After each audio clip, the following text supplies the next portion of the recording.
Hello, everyone. Welcome to Pete's Play Pouch. I am your humble host, Peter Stockbridge, and I'm joined with my chum, Tequilas316. Hello, sir. How are you doing? Hello, my friend. Long time no see, really, in Yes, this medium.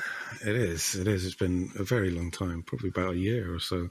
At least. But we're here to talk about games, and this podcast is going to be all about Starfield. And yes, it's rather a controversial sort of game, I think. There's a general consensus that, well, I don't know, some people love it, some people are sort of dissing it.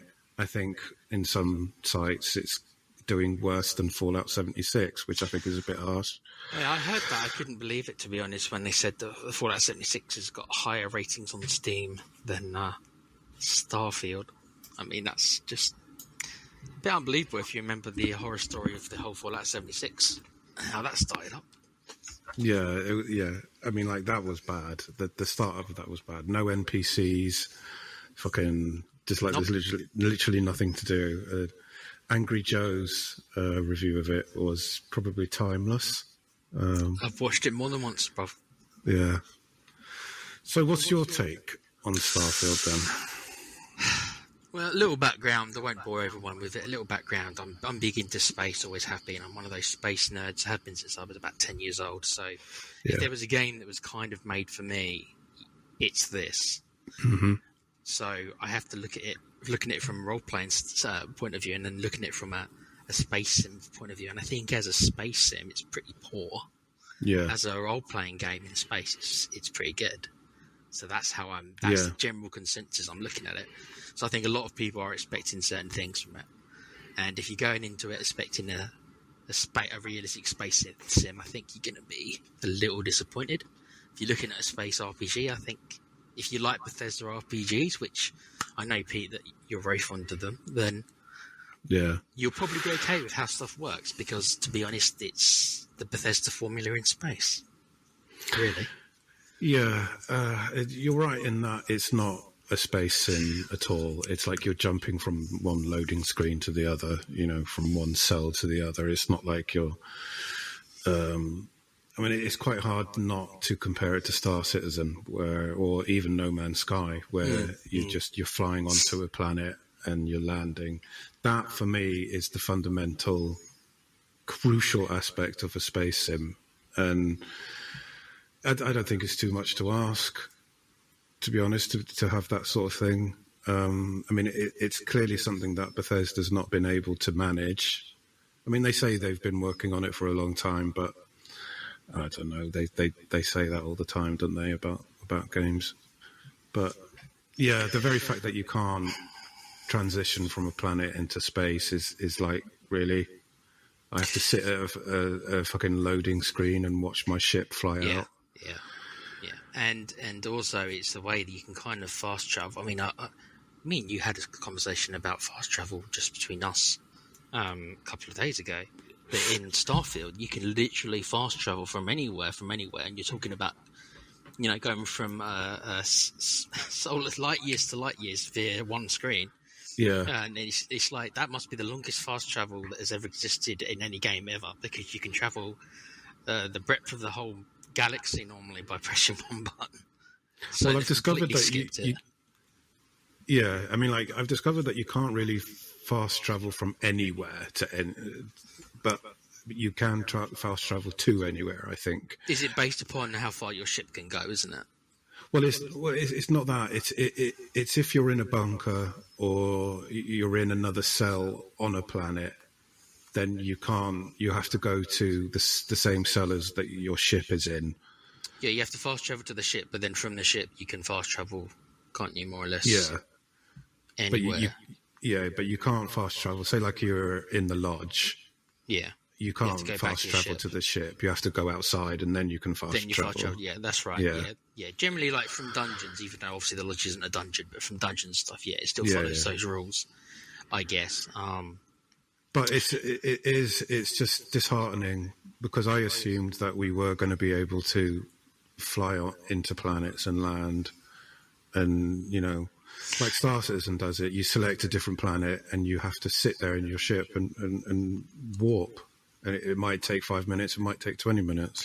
Well, the thing is, No Man's Sky does it as well, and you're talking about a game that obviously was, well, very bad at launch, and credit to Hello Games, they really have spent a lot of time and improved the game, so it's actually quite a good game now, all free as well, after the initial purchase. Yeah. But, you know, you're talking about, when did No Man's Sky come out? 2016, so you're talking about 7 years? Oh, it's about 7 years old now, isn't it? Yeah. So, yeah. So, and they've got a system in place where you can fly to every planet and everything. So, I guess, I mean, I know that Todd Howard did an interview saying that certain things they had to reduce. For example, I remember seeing a clip of him saying about environmental damage on planets. They wanted to include it, so it was this whole big thing, so that the whole survival aspect was a much bigger aspect of the original game. But in the end, because I guess they just said, you know what, we're going to kind of let's ignore this. And the worst that happens when it comes to our environmental damage is like you'll get a frostbite or something like that, and you'll get like an injury. But it doesn't go further than that. But initially, it was meant to be this whole different system of survivability. And you're going to think that either they'll maybe add that, or I'm sure a modder will do something where they'll make a survival mode, just like they did in Fallout. Stuff like that crippled you. So it sounds to me like they made a design decision at some point to kind of say, okay, we are going to make it less of a sim.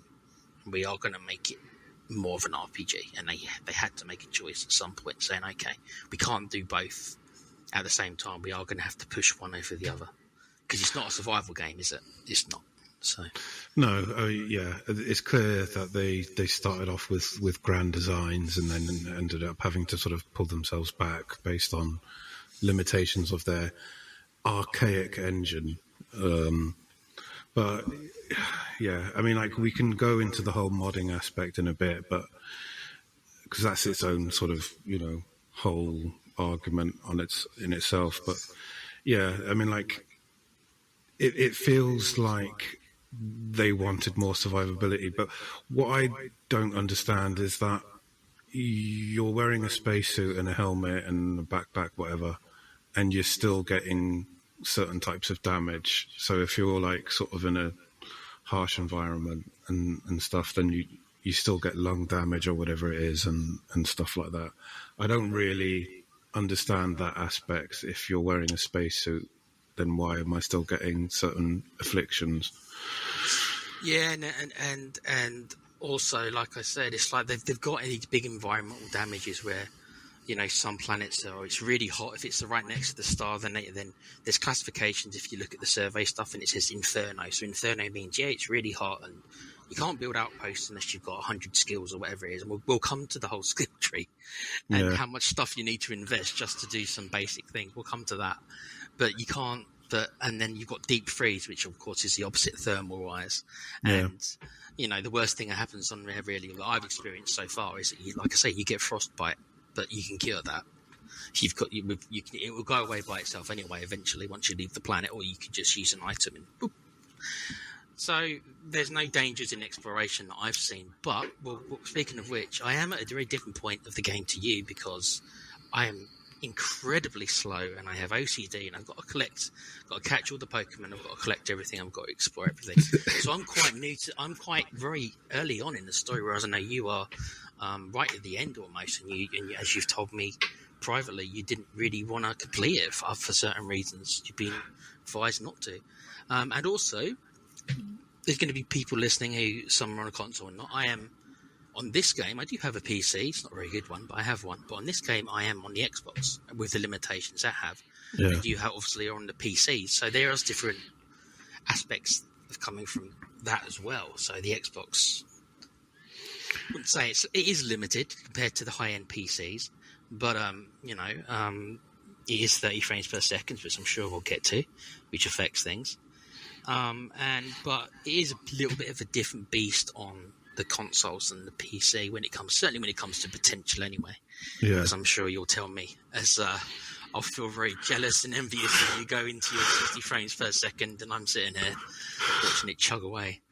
Yeah. Well, first of all, I have to mention that I have completed it. I did go through. You did? Yeah, okay. I did go through to the end, and I have to say, I was really impressed with the ending.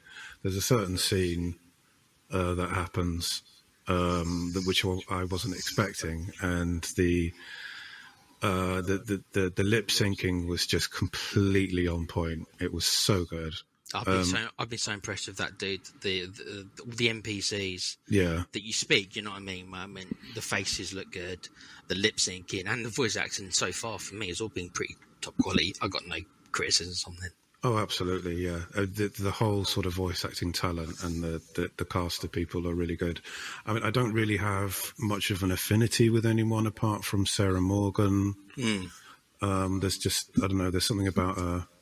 But then, you know, there's the storyline, which obviously I can't go into because you're nowhere near that Nowhere bit. near.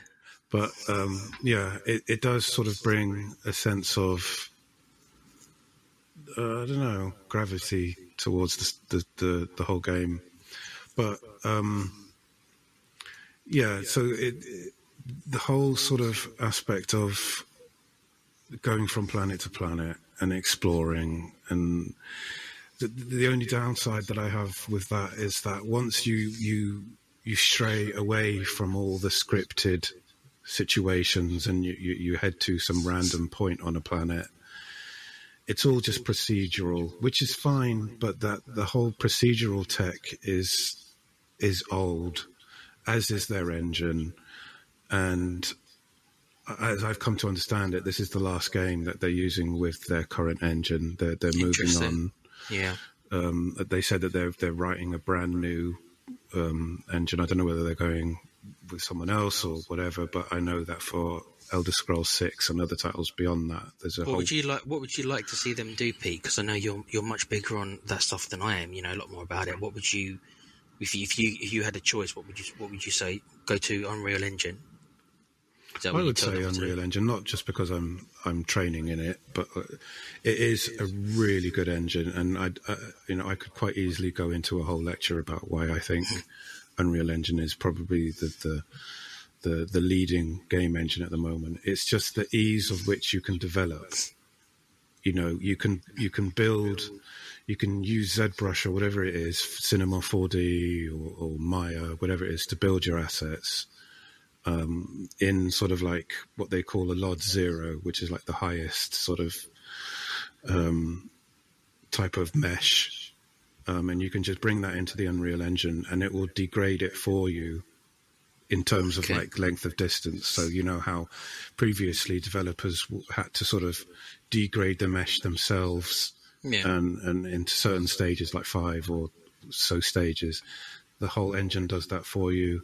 Their new global illumination lighting system is just like automatic once you get everything set up, and I've been playing around with it and it's absolutely fucking mental. It's things like that which cut down developing time by a lot.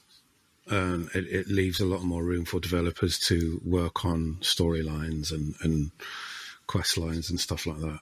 Why do you think they were so adamant to stay with their old engine, the Creation Club, isn't it? Creation Engine? The Creation Engine.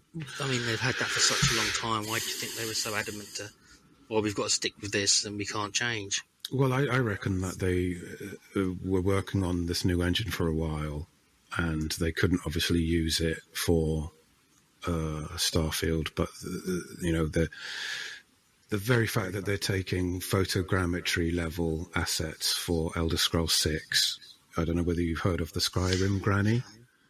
I know of her, yes. Yeah. I know of the Skyrim Granny, yeah.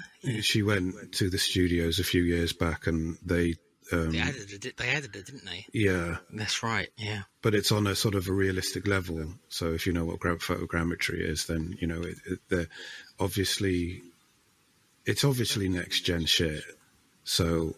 I'm excited for that. But I think for Starfield, they had to just sort of soup up the engine a little bit and try to sort of like, you know, patch things up, make it as best as they could for Starfield. But it's starting to show, you know, the whole procedural thing. I've never been a fan of procedural generation stuff, and I just think there's no soul in it, you know. I mean, you can have sort of like, locations which are custom built locations, but they're placed procedurally. But I think that's probably the next best thing that they could do, and they have done that.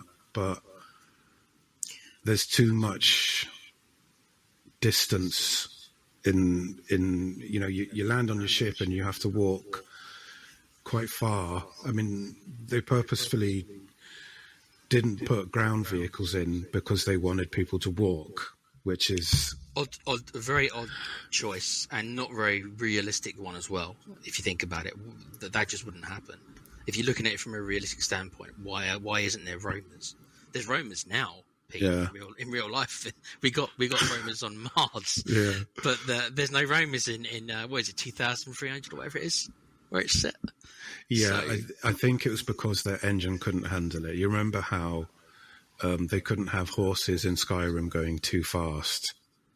yeah, I do remember. Yeah, because it would break the engine. And there's none in Fallout either, is there? No, there's no vehicles in Fallout either. So it is an engine limitation, and that's, I reckon, is the reason why because they wanted to. So obviously, as I was saying before, they had all these grand designs, but they had to claw themselves back because they didn't, they weren't able to implement it in time. But I mean, it's a shame that they don't have any ground vehicles. So walking, I don't mind the old walking, but there has to be some more interesting things to do as I'm walking. Yeah, all you'll normally find is on the majority of planets, as I say, because I'm such a bloody slow player and I've got to explore everything so far, most of the planets I've landed on have been barren, so there's virtually nothing but samples of ore to mine. So you run along for 5 minutes. You've got your scanner out the whole time because you more or less might as well, right? Because you're not going to really come across any enemies until you get to the location. So you just run along on most of these moons or planets, and then your scanner shows, there's a mining node. You run up to it, shoot it for a couple of seconds, and then you run on. And then a couple of minutes later, you'll come across, there's loads of caves, right? And in these caves, so far, all I've found is more things to mine. I think I found a colonist one time, an injured colonist in one of them. So most of the time it's just resources. And then you've got traits you can find on a planet, which normally, again, it's just more scanning. So you're running along, more running, and then you'll scan something. And then every now and again you'll find a enemy encampment. And again, me and you have talked privately about this. I have been I must be really unlucky. I've seen the same encampment already. Yeah. So I've already had a duplicate, which I think maybe I was just really unlucky, but who knows if it's just that there isn't many. I actually can't answer that for you yet. I'm sure others can who've played more than me, but so I've already experienced my duplicate, and this was quite early on in the game for me. So it was a cave, wasn't it? As I recall. No, it was a bandit hideout. Right. It was called the UC. So these both took place in the UC faction era. Deserted UC base, exactly the same enemies. Okay. With the loot in exactly the same places. So the only part of randomness, exactly the same tile set in every way. So even though, you see spanners and everything lying around, they were all lying in exactly the same. It was handcrafted, of course it was. But it was identical in every way. The only randomness was the loot the enemies dropped, and then the loot that was in the treasure chests. Yeah. For lack of a better name. But everything else was the same. So to come across that so early really took me out. I did play for about 24 hours after that because my immersion was just like, well, my immersion was just done right away, and it was so early in the game for me. I'm just like, wow. To be fair, I haven't come across it a third time in my exploration, so maybe I just got real unlucky. But that proves your point about the randomness of that system, that you can see the same thing because it's so random. You can see the same thing right away.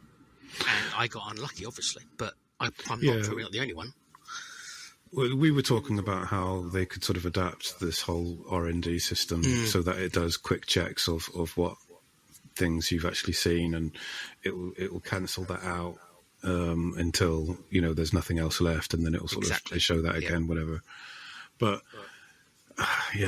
this is the limitations of procedural generation, and it's like they need to have at least sort of 100 different styles of bunkers and 100 different styles of caves and all that, for it to feel genuinely unique. But as you're saying, the fact that you came across one so early is just really unfortunate. Yeah, I mean, you'd like to think that they've, and I'm sure they have. I'm sure they've built more than. I would like to think it's at least in the double figures, and to be honest, I'd like to see high double figures rather than low double figures of different designs that they've put in. I have seen 2 very similar civilian outposts, but those technically aren't dungeons, but they're still, a tile set, so to speak, right? So I've come across 2 of them that are very similar. They could have been the same. To be honest, I didn't, because I didn't spend as much time in them because they were much smaller. But they could have very well been the same now I think about it, but didn't notice as much because they were a much smaller area. You go into the cabin, so to speak. There's nobody there sometimes, which is also a bit strange. Sometimes there's just nobody at these places, and even though it's not abandoned, you see people who, there's leftover food lying around, so people were obviously eating there, but there's no one there, which makes me giggle, because then I go in there and I steal everything. But that's different. Yeah. But it's just like there's some weird mechanics going on, and I do think they could have refined it, as you said, certainly a bit more, so you don't see the same thing so quickly. And so they've got a checklist of at least double figures, maybe 20 or 30, really, at the least, so that your average player are not going to see anything for a good 40 hours or something of mucking around. But they are going to repeat. In the end, stuff is going to repeat. That's the nature of it. Yeah. So let's move on to sort of the whole modding situation, because Bethesda, I feel, tends to rely on the modding community to fix their game for them. I know that we've spoken about this quite a lot, and in that, with Fallout 4, and I don't think that they did anything drastic to 76, did they? Because it was an online game, but certainly Skyrim and all that kind of thing. That they tend to sort of, and is this what they're doing now? I mean, because I've already put mods on Starfield. I've had to sort of, I'll say this because I don't feel guilty at all. The whole lock picking system kind of does my head in. And so I modded that so that it's simple every time. And what else did I do? All UI changes, so that there's a UI thing which makes everything UI smaller. And, the sort of the loot UI and all this kind of thing. It's not very good, is it? Let's be honest. It's not. Their menus are not the best. I think we can safely say that going through all the loot and everything is a bit of a headache, mate. I don't really blame you. If I could do it, I would. I had to change the font as well, because the font was so bad, and it was doing my head in. So I had to change that as well. But yeah, I don't like the fact that they are relying on modders, because I think they are. The water is shit in the game as well. I don't know whether you've actually seen any sort of big sort of masses of water. I'm trying to think. I think most of the water I've come across are those silly nodes where it's just ice. I don't think I've actually seen proper water yet, come to think of that. There's you go to New Atlantis, to the commercial district. Right. Sorry, yes, there'll be some. No, I haven't. Yeah. Yes, of course I have. Right, it's so bad. It's so bad.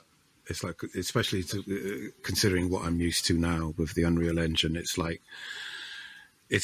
just a generation behind. It's like 2 or 3 generations behind. It feels so. But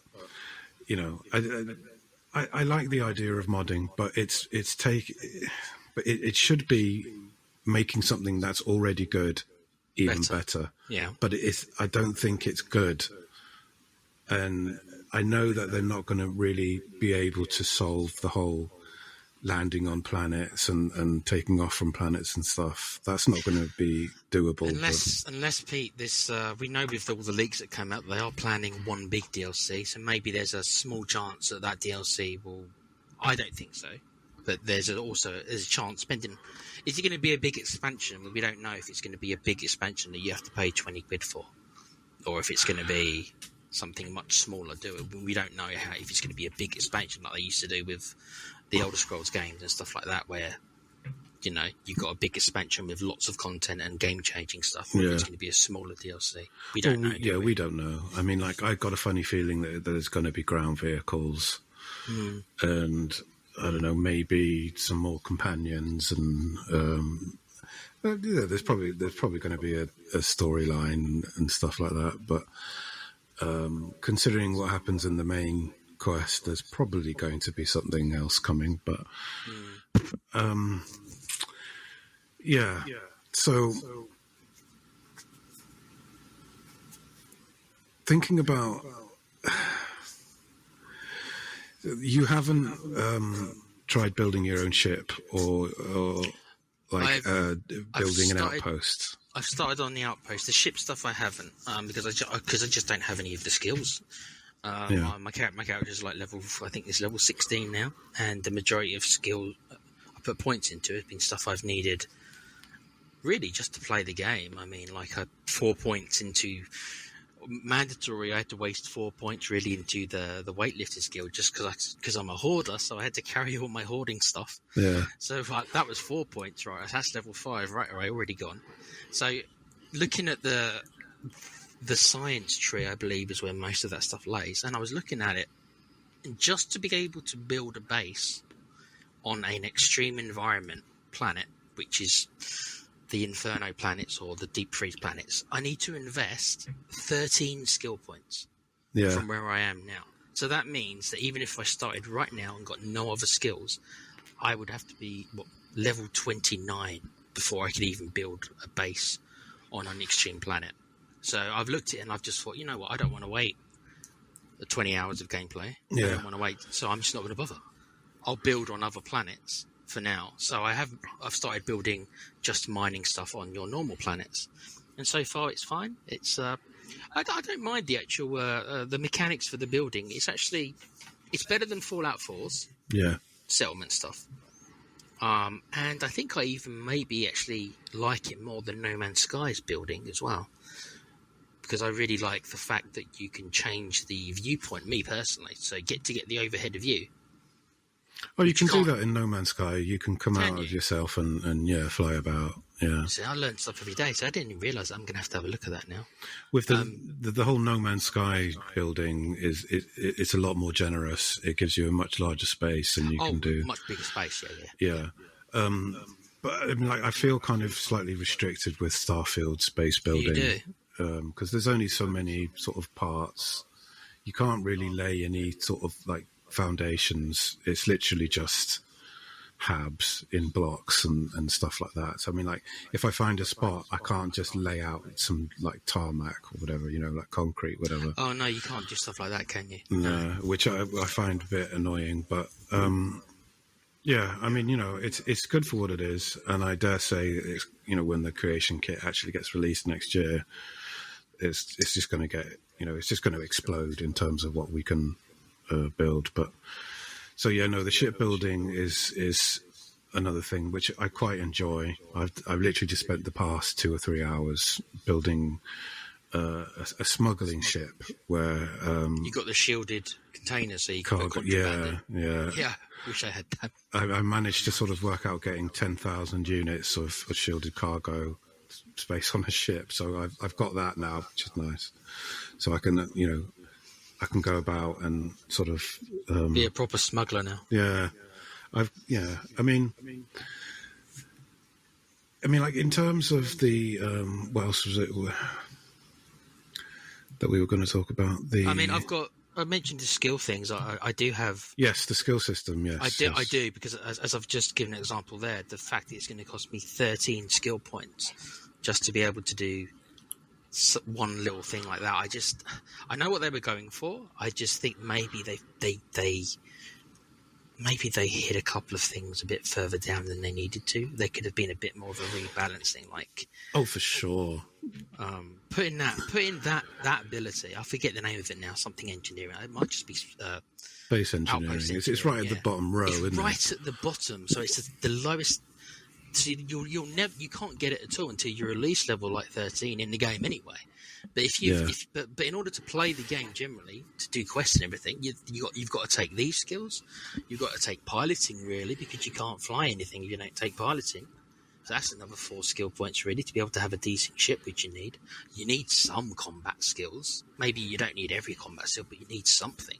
You need to choose what the type of weapon. If you're going to be using laser weapons, then you're going to have to put your skill points into that just so you can do enough damage to do some of the quests, right? So yeah, you add it all up, and it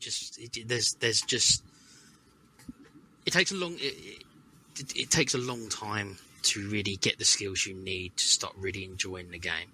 And I guess the counter argument, Pete, is going to be, well, you choose your character right from the start. You're going to play a scientist character, so then you're not going to pick up any combat abilities, okay? But then once you're forced into a combat situation, which sometimes you can't avoid, you're going to have a hard time, a real hard time, because you're not going to do any damage.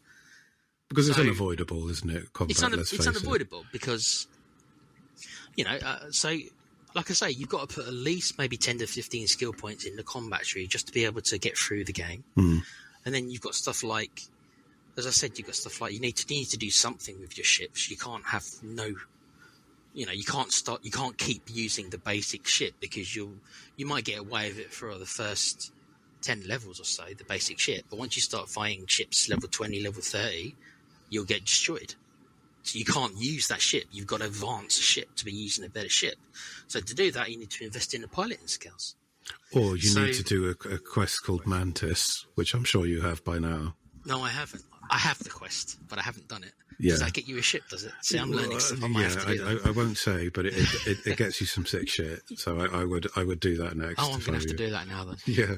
But what do you think about the skill system in terms of when you unlock a skill point level, you have to complete a challenge before you can unlock the second level? I think it one of those things where it wasn't broke, so I don't know why they did it. I thought that the skill system was okay in Fallout, which was taken from the Elder Scrolls, where it was a point, wasn't it, up to 100? So it's like, and then every level you generally put points into the skills. So I was such a big especially Fallout 3. I was a massive Fallout 3 fan. Yeah. So I don't feel they needed to. I mean, Fallout 3 wasn't a perfect game, of course not, but I didn't think there was a problem with the way skills worked. So why they made that change? I mean, it's not unrealistic per se. They put challenges there, but I suppose if you look at it, challenges is not that much different than.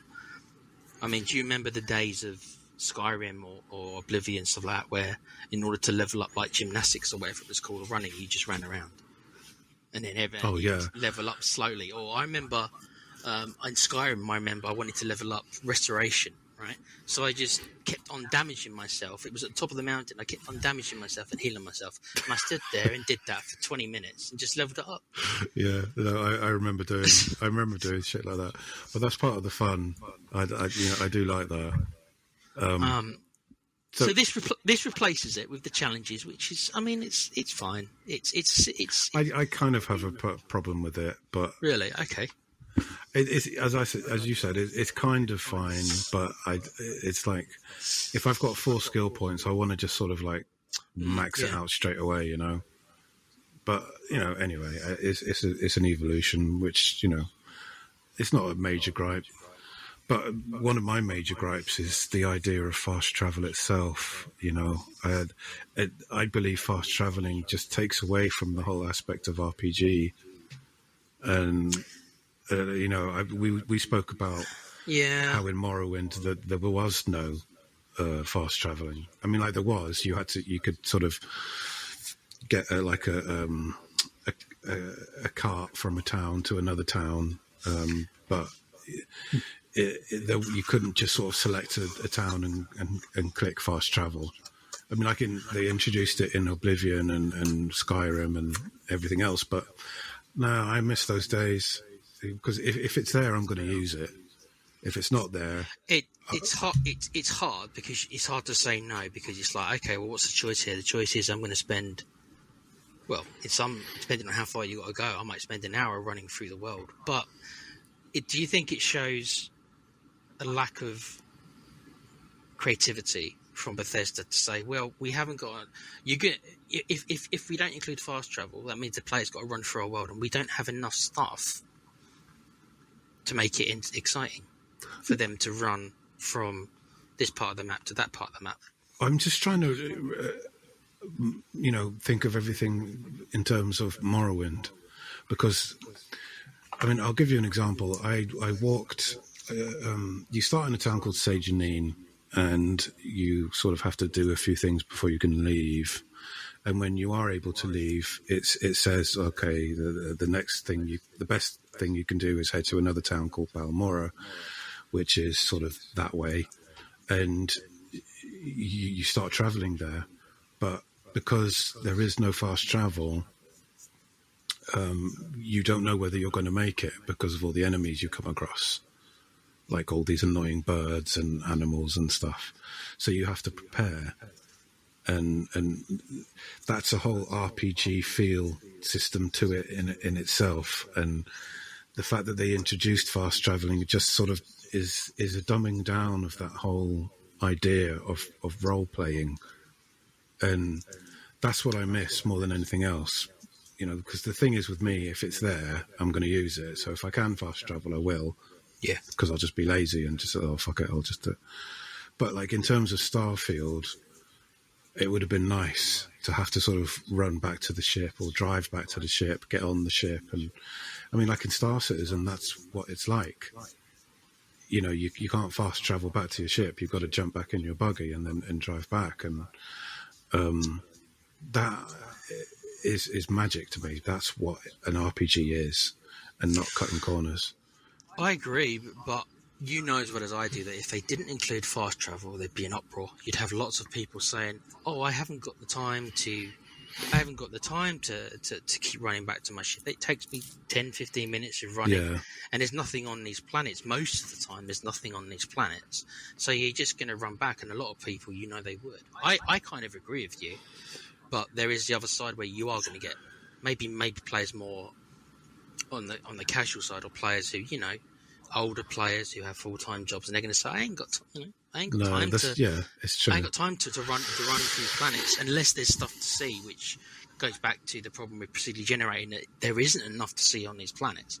The worlds are not rich enough, unlike maybe in a Fallout world or Skyrim, the Elder Scrolls world, where they've put a lot more time into these handcrafted worlds. Not being able to fast travel on these procedurally generated things where all there is a bunch of caves. I mean, how long would you stick with the game? That's how you look at it. If knowing that every time I got to run back to my ship, there's nothing to do. I'm just hitting the run button. I might as well go do something else, keep my finger on the controller as I run. Yeah, I mean, like in that case, I would say, throw more enemies on, like more animal life in the way. But no, you're right. I mean, they have to cater to today's audience, and that's kind of... It's sad as well that end users have gotten to the point where they want to sort of jump up to the next bit instantly and not feel that sense of being grounded in the world and living that life. It's a real conundrum, because if they have to get the balance right and they have to satisfy everyone, and in this situation, I don't know. I don't think they've done a brilliant job, but it's. I mean, it's a good game. Well, the thing is, Pete, there's always options. Like all they've got to do is add a toggle, and I'm sure maybe this is something modders will definitely do. You want to have you don't want to have fast travel, okay? No, but it's because I know it's there. It off. That's the problem. Yeah, but if you make the decision, if you make it's hard because it's such a long game. You might change your mind halfway through. That's what I mean. If at the start of the game it's like fast travel, yes or no, and then you click the toggle no, that you can't change it. But then, as I said, it's such a long game. You might get 100 hours into the game. I can't be asked anymore. And even if you can change it, you're just going to turn it on. and utilize it anyway. So yeah, I don't know. It's a strange thing. But in terms of the game as a whole, out of 10, what would you give it? I mean, I know you haven't done the full story yet, but I'm obviously, because the game is centered around something that I personally am extremely interested in when it comes to the aspect of space exploration, I'm probably going to rate it higher than maybe I should. I'm probably going to give it an 8. okay. But that is certainly a point probably higher because of the subject matter, I suppose is the best way to phrase it. As an actual game, if I wasn't into space that much, and I compare it to other role-playing games and stuff like that, Bethesda's, it's certainly nowhere near as good as Fallout 3 to me. It's certainly nowhere near as good as Skyrim to me. Fallout 76 I didn't play. Fallout 4... See, Fallout 4 didn't hold my attention. Yeah. And I don't think Starfield will, because I'm already finding myself a bit bored. And that's the thing. I'm already finding myself a bit bored. Yeah. I'll go 8, but if it was any other genre, not space, it would be a 7. Yeah, I would probably do the same, sort of like between a 6 and a 7. I'll probably just say 7, just because the storyline mainly, I think. Outside of the main storyline, I'm struggling to find other good side quests. And I know it being a Bethesda game, there's going to be a bunch of side quests, but I mean, I've done a few. Have you done the faction quests at all? I've done the whole undercover thing with the UC, and what else have I done? Because other people have said that's the best thing in the game, the Crimson Fleet undercover stuff that I haven't done yet. Yeah, but I've heard about it. Apparently that's the best thing you'll do. It is definitely. And there's another one with a company. I've forgotten what it's called now, like a Chinese company that you get. It's Regis or something. Is it Industrial? Is that it? Yeah, I think they've got their HQ on Neon, something like that. Yes, I haven't gone there yet. Yeah, I've seen it though. Yeah, I've done that. Yeah, I mean, it feels empty, and I don't know whether it's me just being picky or not. No, it is empty. Yeah. And the thing is, this is the weird thing, obviously, since I'm a space nerd, is that the fact that it's empty is actually quite realistic. But then that comes to as well, should you have made a space game then? Yeah. Because most of these planets you go on, based on the information we have in real life, most of them are barren. We haven't found any life in our system, and there's 8 or 9 planets. Depends if you want to include Pluto or not.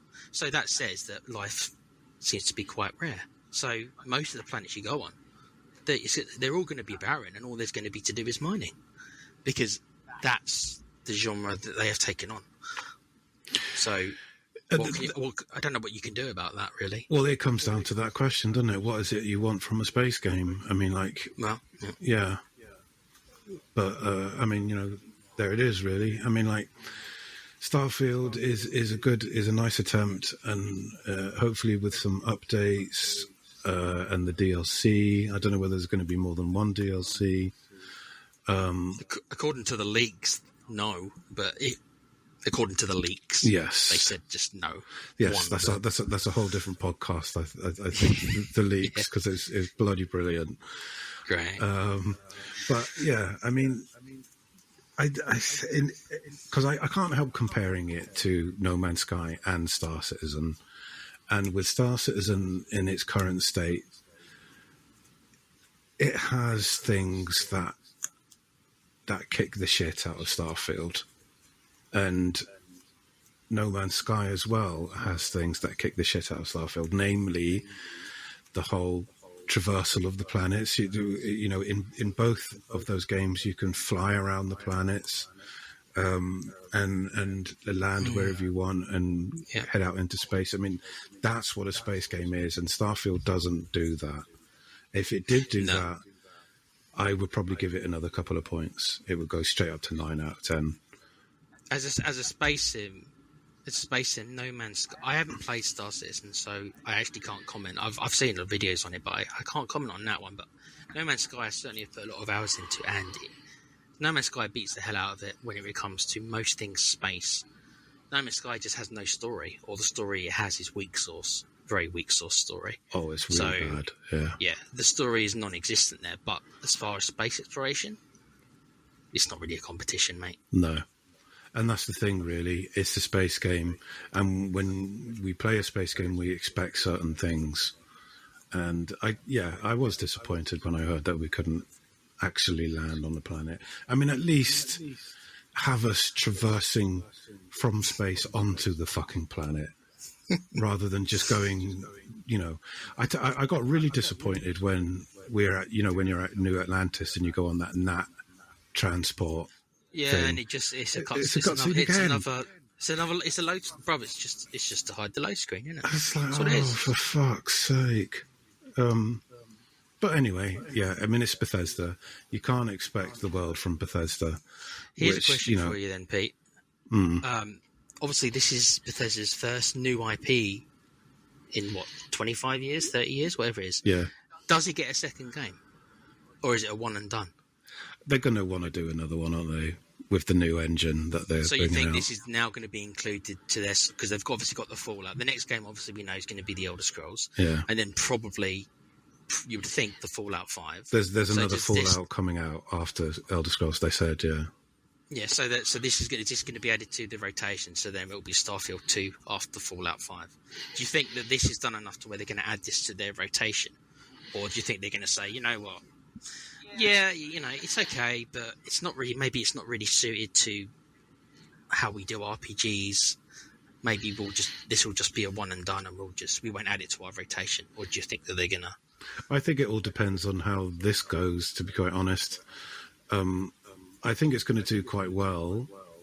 I mean, like they've apparently they've already sold quite a lot and whatever, but the general consensus is that people are disappointed.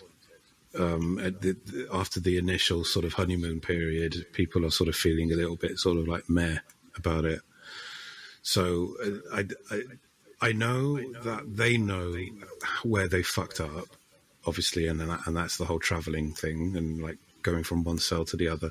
They need to break away from going from one cell to the other. They need to come up with a whole different dynamic, whole different game system. And it just remains to be seen what their new engine can do. I hope that it can do all of that, but we'll see. But yeah, I mean, they probably will add it to their rotation, to be quite honest. Since you've obviously finished the game now, do you think the storyline in the world or the universe, it's not even the world really, the galaxy is rich enough to tell other stories in? Is it rich enough? Yeah, totally. And okay. I will say this, that when you have completed it, the world kind of changes a little bit, and there's different sort of options because the fact that you've run through the main story. But that's all I can say. So that whole dynamic is nice, actually. But yeah, they're being limited by their engine, and that's what needs to change. So, it's just we'll have to wait and see what Elder Scrolls 6 brings. I'm expecting some fucking good things, bro, from Elder Scrolls 6. Oh mate, I do feel for you because I hope it's not. I won't. This is probably another video entirely, so I won't get into it. But I know that you were left disappointed by Cyberpunk so much. I hope you're not setting yourself up for another fall. I hope that they get it right I'm not. for you. I'm not expecting. Good things. I'm hoping, but there's a difference between hoping and wanting. I think, and expecting that kind of thing as well. So, yeah, we'll see. But Cyberpunk's a whole different universe. I feel my heart's broken still, bro. The DLC's out. Apparently, it fixes quite a lot, bro. Maybe it's time. I still haven't gotten into it. Maybe it's time I finally give it a go. Not the main story though. The main story was just too short. Really? Yeah. I thought I was halfway through, and then it came up with that magical message saying this is the point of no return. And I'm wow, you must have been. I hate it when that happens. It just kind of shows up and you think, what? I was expecting another 10 hours. Yeah.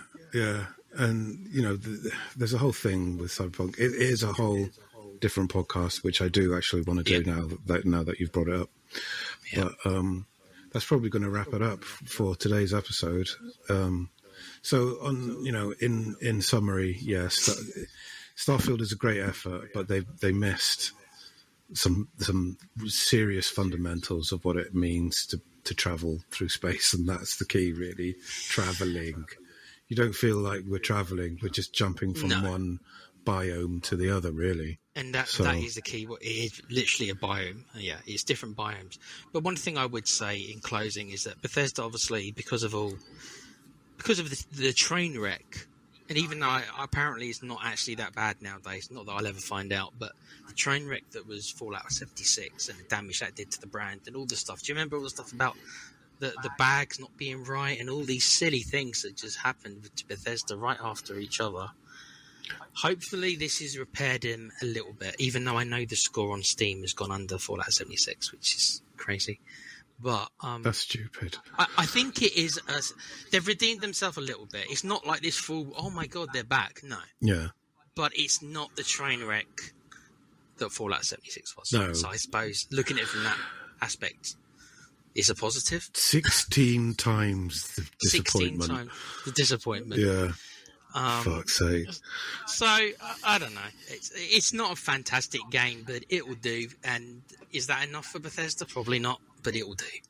It will do. And it's all right. Apparently, we're told that Elder Scrolls 6 is going to be Todd Howard's last project. Oh, really? Is he? Apparently, he's stepping down after that. Who knows? Maybe not. I mean, he's hinted at it. So. And according to the Great Leaks, is that 2028? So we're talking 5 years, are we? Well, people are saying it's 26 now. 26. Because judging by what happened with the leak and the fact that it's like 2 or 3 years behind. Yeah, it's because it should have been out this year, and it would have been out this year if there was no COVID. Apparently, that delayed everything by about 2 or 3 years. Didn't it? Yeah. So we're looking at 26, 27. So it's slightly earlier than everyone thought. But then you never know. They might sort of delay things again. But who knows? Because this new engine, if it's anything like the Unreal Engine, the whole sort of development cycle is shortened. If they had gone with the Unreal Engine, they would have probably released it by now, because it's, Jesus. The big thing about developing games is asset creation.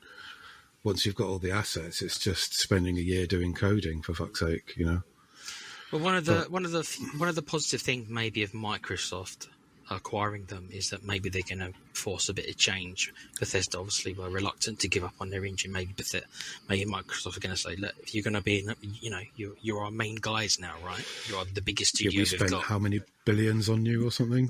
Yeah, you're going to change engines, okay? You're going to catch up to the rest of us now, I'm afraid. You're going to change engines.